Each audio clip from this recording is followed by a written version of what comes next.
The cat didn't move. It just gave him a stern look. Was this normal cat behaviour? Mr. Dursley wondered. Trying to pull himself together, he let himself into the house.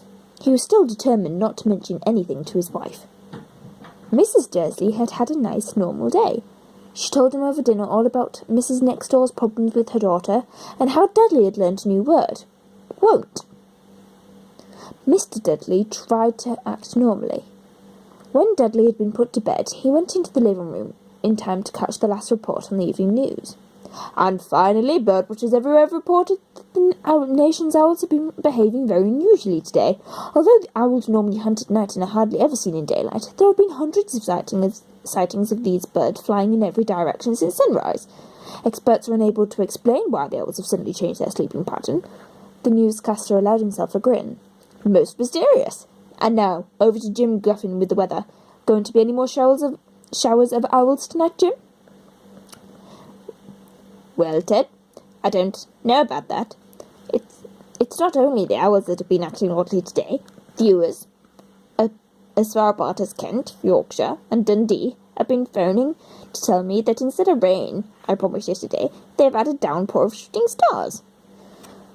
Perhaps people have been celebrating bonfire night early. It's not until next week, folks, but I can promise a wet night tonight. Mr. Dursley sat frozen in his armchair. Shooting stars all over Britain? Owls flying by daylight? Mysterious people in cloaks all over the place? And a whisper about the Potters. Mrs. Dursley came into the room carrying 2 cups of tea. It was no good.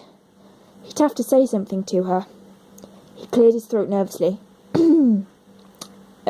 Petunia, dear. You haven't heard from your sister lately, have you? As he expected, Mrs. Dursley looked shocked and angry. After all, they normally pretended she didn't have a sister. No? Why? She said sharply. Funny stuff on the news, Mr. Dursley mumbled. Owls. Shooting stars.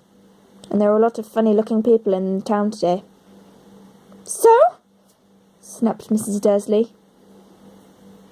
Well, I just thought maybe it was something to do with, her crowd. Mrs. Dursley sipped her tea through pursed lips. Mr. Dursley wondered whether he dared tell her that he heard the name Potter. He decided he didn't dare. Instead, he said, as casually as he could, "The son. He'd be about Dudley's age now, wouldn't he?"